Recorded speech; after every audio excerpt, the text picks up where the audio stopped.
대표님들, 사업자 차량 어떻게 구매해야 할지 고민이신가요? 오늘은 많은 분들이 궁금해하시는 업무용 차량에 대해 알아보겠습니다. 사업 운영에서 필수적인 차량, 과연 어떻게 세금 혜택을 받을 수 있을까요? 차량 구매부터 유지비 절감까지 이 영상만 보셔도 업무용 차량에 대한 기본적인 궁금증을 해결하실 수 있을 겁니다. 자주 묻는 질문까지 준비했으니 오늘 영상 끝까지 시청해주세요.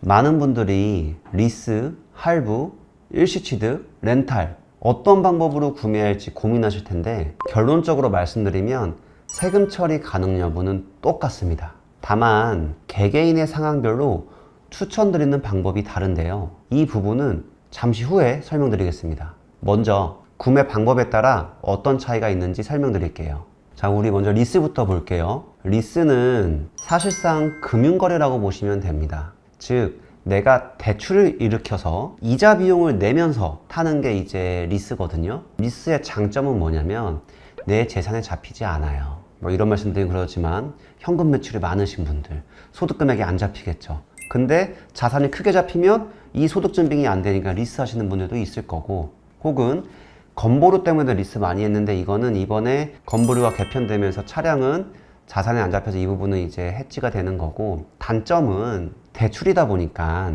우리 개인 간 대출 한도가 있습니다. 즉, 대표님이 만약에 레버리지를 이용해서 대출을 이용해 부동산을 취득할 계획이라면 이 리스 금액이 이미 대출로 잡혀버리는 거예요. 그래서 대출 한도가 좀 줄어들겠죠.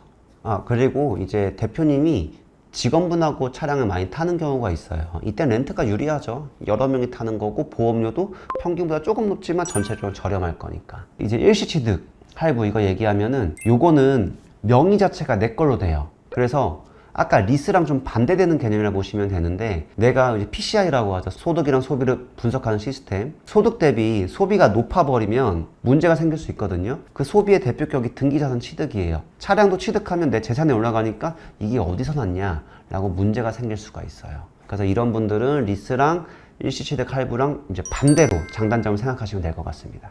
그리고 이제 2024년도 업무용 차량 관련해서 세법이 바뀌었는데요. 생각보다 많은 분들이 놓치고 계신 부분들이 있어서 간단하게 말씀드리겠습니다. 뭐 이제는 많은 분들이 알고 계시죠. 실제 거리에도 많이 있고 8천만 원 넘어가면 법인 차량 같은 경우 연두색 번호 판다 했잖아요. 이런 것도 바뀐 부분의 일부분이죠.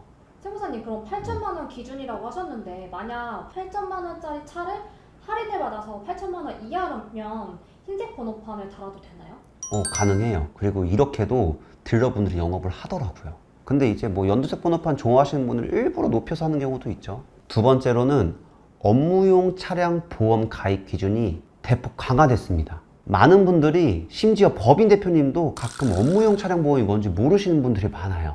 근데 이거 차량 보험 가입할 때 선택할 수 있는 거거든요. 이거 선택해야 돼. 안 그러면 법인은 아예 경비 처리가 안 돼요. 이거 가입 안 하면. 근데 이제 개인 같은 경우는 법인보다 이런 가입 대상자가 타이트하지 않았거든요. 근데 이 부분도 대폭 강화됐어요. 예를 들어 우리 이제 간편장부 대상자, 복식부기 의무자, 성실신고 대상자 이런 기준이 있죠. 서비스업으로만 말씀드릴게요. 서비스업으로는 매출액 7,500만 원 미만인 간편장부 대상자는 차량을 몇 대를 갖고 있어도 업무용 차량 보험 가입 안 해도 돼요. 다 경비 처리 해줄 거예요. 근데 7,500만 원 이상 되면 이제 복식부기 의무자죠. 이분들이 원래 작년까지 괜찮았는데, 그러니까 24년도부터는 차량이 2대 이상일 때부터는 한 대는 무조건 가입을 해야 돼요. 가입 안 한 차량은 50%만 경비 처리가 됩니다.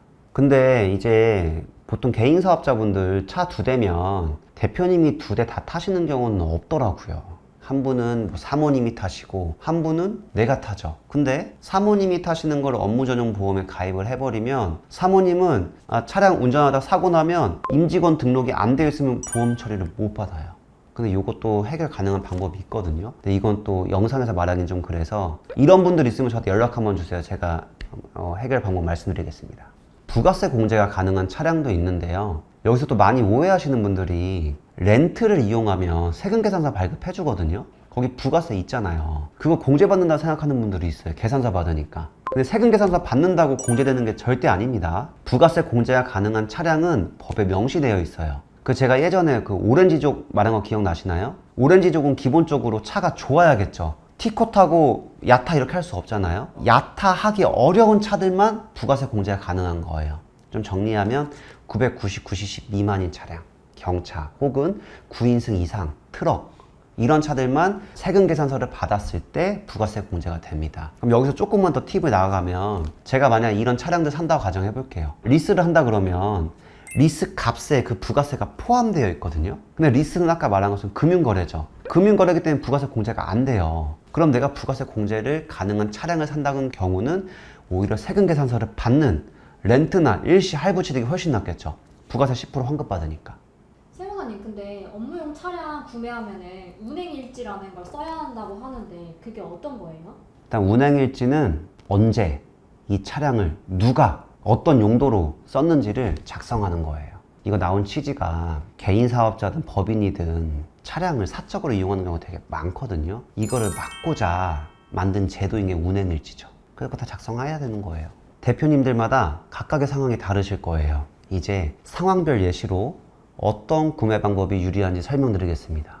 일단 한 4가지 정도로만 기준을 잡아볼게요. 여러 가지 기준이 있겠지만 일단 첫 번째 건보료, 두 번째는 차종, 그리고 세 번째는 누가 운행할 건지, 그리고 네 번째는 자금 출처. 일단 첫 번째 건보료에 대해서 말씀을 드리면 예전에 이제 개인 사업자 지역가입자잖아요. 재산 기준이 올라간단 말이에요. 그래서 고가의 차량을 하는 경우는 보통 리스로 많이 했어요. 아까 말한 것처럼 리스는 내 명의 안 잡히니까. 근데 이제 올해부터 건보료 계산할 때 지역가입자는 차량이 재산에서 빠지죠. 그래서 이제 괜찮을 거니까 건보료는 이제 기준에서 빼버리고 이제 차종, 우리 야타적이 안 되는 것들 있죠. 999cc 미만이거나 9인승 이상 화물차 이런 경우는 리스를 안 하는 게 좋아요.